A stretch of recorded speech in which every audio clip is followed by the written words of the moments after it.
Olá a todos, eu espero que esteja tudo bem com você e com a sua família. Eu estou fazendo esse vídeo agora por causa do vídeo que eu tinha feito em relação à Ceia do Senhor, cujo link foi postado aqui no site O Apologista da Verdade. Pois bem, então em relação àquele vídeo, como vocês talvez tenham assistido, eu defendi uma tese oposta em relação à tese que é defendida pela Organização das Testemunhas de Jeová. E em virtude disso eu sofri muitas ameaças nos comentários que eu recebi. Ameaças como, eu vou te entregar, eu vou te expor, eu vou fazer isso com você. Enfim, essas coisas, né? Dentre outros insultos. Insultos esses que não valem nem a pena eu postar aqui, para vocês verem. Bem, primeiramente eu gostaria de dizer que eu não tenho medo de ameaças. Primeiro porque eu tenho a consciência tranquila. E segundo, porque é melhor correr o risco de estar errado por defender o que eu defendo do que correr o risco de estar errado por defender o que a torre de vigia defende. Eu vou explicar mais sobre isso no decorrer desse vídeo. E com relação aos insultos, eu não me ofendo com os insultos porque eu entendo que a pessoa que está me insultando, ela não conhece o que eu conheço. Ela não sabe o que eu sei. E esses insultos ocorrem, muitas vezes, como é o caso, por excesso de zelo. Mas esse é um zelo mal direcionado. Eu aqui faço uma confissão, no passado, realmente eu exagerei em muitos pontos, eu fui sarcástico com pessoas com as quais eu não deveria ter sido sarcástico, eu fui arrogante, eu me achava o dono da verdade em vários assuntos, e em muitos deles eu realmente estava certo.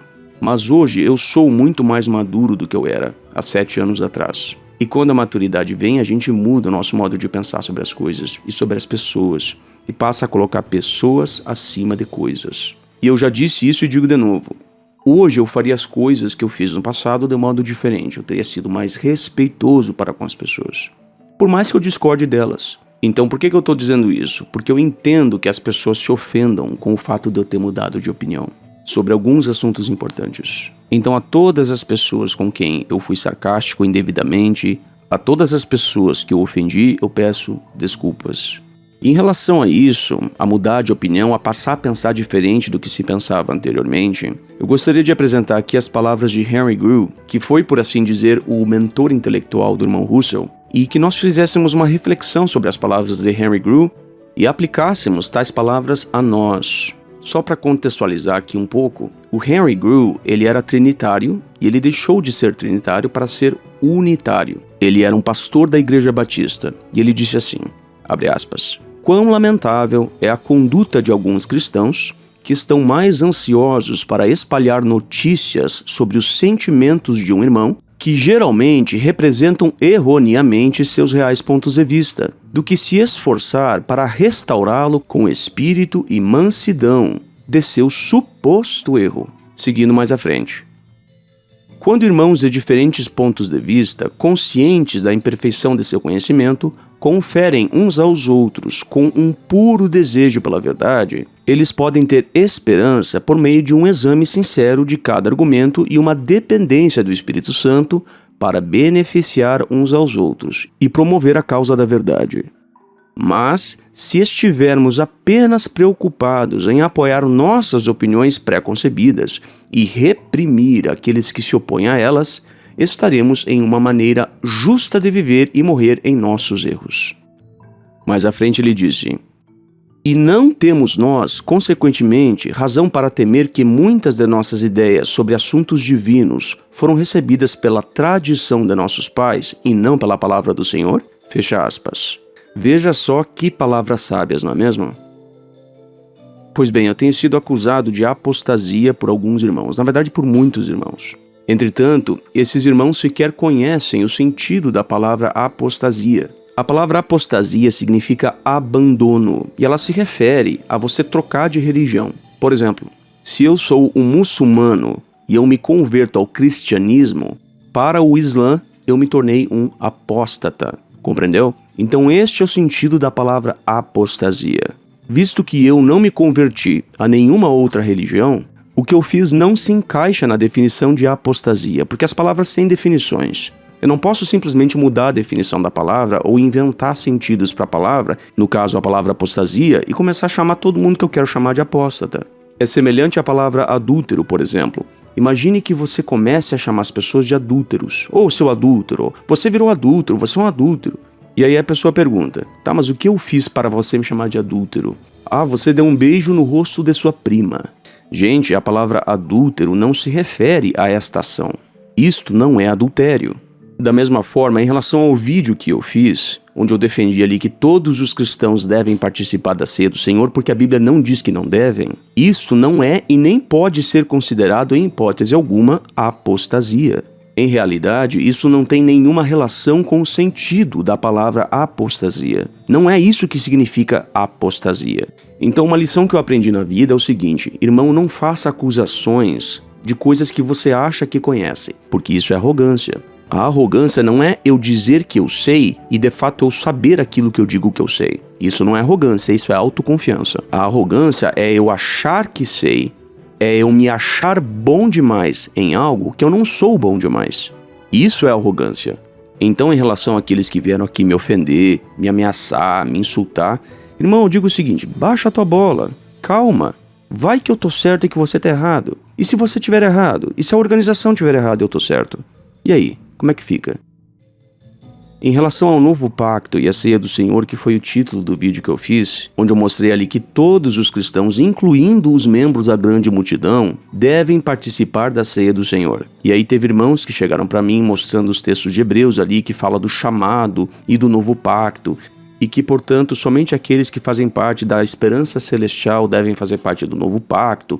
Enfim, meu irmão, coloca uma coisa na sua cabeça: você tem que entender o que o outro está defendendo, e para isso você precisa ouvi-lo. Você tem que entender o argumento que eu estou fazendo. A tese que eu defendi foi a seguinte: todos os cristãos fazem parte do novo pacto. Como é que você invalida essa tese? Você tem que mostrar que alguns cristãos não fariam parte do novo pacto, certo? E, portanto, eles não deveriam comer da ceia do Senhor. Me prova isso na Bíblia. Você nunca vai conseguir, porque a Bíblia não diz isso. Não adianta você pegar um texto da Bíblia que mostra que certas pessoas com esperança celestial, que não são a grande multidão, faziam parte do novo pacto. De fato, eu concordo com isso plenamente. Mas a minha tese não é que o novo pacto não é para quem tem esperança celestial. Eu não estou defendendo isso em nenhum momento. O meu argumento é: todos os cristãos fazem parte do novo pacto. Esta é a tese que eu defendo e eu usei argumentos para isso. Então, repetindo, como é que você invalida essa tese? Você tem que mostrar na Bíblia, de forma muito simples e clara, que alguns cristãos não fazem parte do novo pacto. Simples assim, só que você não vai conseguir fazer isso. Então, como é que alguns irmãos tentaram refutar isso? Tentaram provar que eu estou errado, que eu sou apóstata? Como é que eles tentaram refutar isso? Eles tentaram mostrar para mim que alguns cristãos com esperança celestial participavam do novo pacto. Bem, absolutamente, eu concordo que aqueles que têm esperança celestial devem participar do novo pacto. Eu concordo com isso. O que eu estou defendendo e defendo é que todos os cristãos devam participar do novo pacto. E para você invalidar essa tese, você tem que provar que alguns cristãos na Bíblia são descritos como não participando do novo pacto. Só que isso não existe. E aí teve um sujeito que disse assim: no Novo Testamento, os escritores não conheciam o que aconteceria com a grande multidão. Nem o apóstolo Paulo, nem o apóstolo João. E é por isso que não há detalhes sobre alguns cristãos que não participariam do novo pacto. Ainda assim, alguns cristãos não devem participar do novo pacto. Pois bem, então eu falo para você que foi o autor desse argumento e para você que acredita nesse argumento. Você refletiu no que você disse? Você basicamente disse que a Bíblia não diz que a grande multidão não deve participar do novo pacto. Eu vou tentar explicar isso com a questão do sangue. Eu vou usar a questão do sangue aqui, o nosso argumento para a questão do sangue, e eu vou transferir esse argumento para a questão do novo pacto. E aí você vai entender o que eu quero dizer com isso. Em Atos capítulo 15, nós temos uma lei, que é o decreto apostólico, e vale para todos os tempos. E essa lei diz que nós devemos nos abster de sangue. Pois bem, as testemunhas de Jeová, corretamente, creio eu, aplicam isso para todos os tipos de sangue, incluindo para o uso de sangue medicinal. E aí os nossos opositores dizem o seguinte: mas o sangue para fins medicinais não é o ponto aqui. Aqui o ponto é sangue para fins alimentícios. Você, como testemunha de Jeová, já ouviu esse argumento, certo? Eu já ouvi muitas vezes. Mas qual é o erro nessa interpretação? O erro é o seguinte: a pessoa está criando uma exceção que a Bíblia não criou, entendeu? Então na Bíblia, quando nós temos uma lei abrangente, abstenham-se de sangue, esta é a lei. A menos que a Bíblia apresente a exceção, não existem exceções. E só há exceção se a Bíblia claramente apresentar a exceção. Visto que a Bíblia não apresenta a exceção, as testemunhas de Jeová corretamente, creio eu, entendem esta como uma lei abrangente que se aplica a todo tipo de sangue e a todo uso de sangue, incluindo o sangue medicinal. Por quê? Porque a Bíblia não apresenta a exceção. Então, quando nós temos uma lei clara, façam isso ou não façam isso, são leis claras. A Bíblia tem que apresentar a exceção de forma tão clara quanto a lei. Vejamos agora o que diz Lucas, capítulo 22, versículo 19, que diz assim: persistam em fazer isso em memória de mim. Aqui Jesus falando da ceia do Senhor, que é o novo pacto.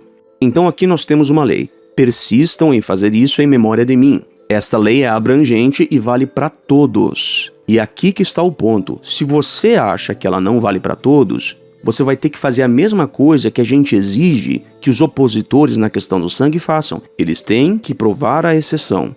A exceção tem de ser apresentada na Bíblia de forma clara, visto que nem na questão do sangue e nem na ceia do Senhor existem exceções, portanto, não cabe a nós criarmos exceções. Portanto, o meu argumento é o seguinte: todos os cristãos devem participar da ceia do Senhor. Por quê? Porque a Bíblia não diz que alguns cristãos não deveriam participar da ceia do Senhor. É muito simples. Refute esse argumento. Se você refutar esse argumento por provar que alguns cristãos não devem participar na ceia do Senhor, eu mudo de opinião e peço perdão. Mas para isso você vai ter que achar na Bíblia alguma passagem que diga que alguns cristãos não fazem parte da ceia do Senhor, que a grande multidão não faz parte da ceia do Senhor. Prove isso na Bíblia. Você não consegue, porque a Bíblia não diz isso. Bom, se a Bíblia não diz isso, então não cabe a mim inventar esta exceção, a lei dada por Jesus, em relação à ceia do Senhor. Bem, segundo muitos irmãos que vieram me acusar aqui e me insultar, eles disseram que eu sou um apóstata, basicamente porque eu digo que a Bíblia não diz algo que a Bíblia não diz. Será que isso é apostasia, meu irmão? Será que isto mesmo é apostasia? Reflita nisso. Não é apostasia, meu irmão. Lembra do que Henry Grew falou? A gente tem que parar com esse costume de julgar os outros simplesmente porque eles discordam de nós. A gente tem que ouvir os outros, ouça os dois lados, coloca os dois lados sobre a mesa. Foi isso que eu fiz. E quando eu coloquei os argumentos sobre a mesa, eu disse para mim mesmo: não há como defender essa tese que a organização tem defendido desde 1930. Ela é indefensável. E aqui que está o ponto, a gente tem que ser modesto. E digamos que eu esteja errado. Digamos que realmente a ceia do Senhor é somente para os 144 mil. Ainda diante disso, eu prefiro tomar da ceia do Senhor. Por quê? Porque eu prefiro estar errado, conforme eu falei, por fazer algo que a Bíblia me manda fazer, do que estar errado por não fazer aquilo que a Bíblia me manda fazer. Então reflitamos na seguinte hipótese. Suponhamos que eu me encontre com Jesus Cristo. E aí Jesus pergunta para mim: por que é que você participou da ceia do Senhor, sendo que ela não era para você? E aí eu digo o seguinte: olha, eu participei da ceia do Senhor porque o Senhor disse, persistam em fazer isso em memória de mim. Mas isso não é para você. O que é que eu diria para Jesus Cristo? Eu diria de forma clara: Senhor Jesus, nem o Senhor, nem qualquer um dos apóstolos disse isso. Agora eu pergunto, Jesus teria como me punir por não ter feito algo que ele não me mandou fazer? É óbvio que não, porque para que você descumpra uma lei, essa lei tem que existir de forma escrita. Agora imaginemos o contrário. Você não toma da ceia do Senhor porque você acha que não é para você e porque você foi ensinado pela tradição da torre de vigia que não é para você. E aí você se encontra com o Senhor Jesus e ele te pergunta: por que é que você rejeitou o novo pacto? E aí você lhe responde: porque os membros da grande multidão, aqueles que têm esperança terrestre, esses não participam do novo pacto. E aí Jesus pergunta de novo para você: onde é que está escrito isso? E aí, meu irmão, aí você não tem mais o que dizer. Porque, de fato, a Bíblia não diz que alguns cristãos não participariam do novo pacto. E essa é uma exceção relevante. Não tem como você dizer que existe essa exceção, sendo que a Bíblia não apresenta essa exceção, porque ela é uma exceção muito relevante. E sendo uma exceção muito relevante, ela deveria estar de forma clara na Escritura. Pelo menos clara no livro de Apocalipse, que é onde surge a grande multidão. Então, irmão, a gente tem que parar com essa veneração imprópria a homens e a organização. A gente tem que venerar o Cristo. Este é o instrumento de Deus. Apenas o Cristo é o canal usado por Deus. Ele é o único canal. Eu não sou contra a organização, eu não sou contra as testemunhas de Jeová de forma alguma. Só que existem erros que precisam ser corrigidos, meus irmãos. A gente tem que apontar esses erros para que eles sejam corrigidos. Se a gente se nega a ver os erros, se a gente começa a passar pano nos erros e dizer que está tudo bom, está tudo perfeito, a coisa vai de mal a pior. Esse discurso de que a gente tem que ficar em silêncio, que a gente não pode falar nada, porque se tiver errado, Jeová vai consertar, esse discurso tem prazo de validade, e esse prazo já expirou, meu irmão. Esse discurso está sendo usado para o mal, ele está sendo usado para que as pessoas ganhem poder, para que certos homens e certas pessoas sejam intocáveis. Não existe nada tão perverso quanto usar o nome de Jeová como desculpa para ganhar poder e para se tornar inquestionável. Isso é deplorável, meu irmão. Eu deploro isso. Pare de usar o nome de Jeová como símbolo de mordaça. Isso é maldoso, isso é perverso, isso é deplorável. Não faça isso, meu irmão. Tá bom? O que está errado tem que ser consertado. Ou pelo menos essa questão deveria ser recolocada sobre a mesa, mas nem isso é aceito mais. Então é muito importante, irmãos, que a gente abra a nossa mente, analise os dois lados e decida por nós mesmos aquilo que parece estar em harmonia com as Escrituras ou não. Pois bem, mas é isso aí.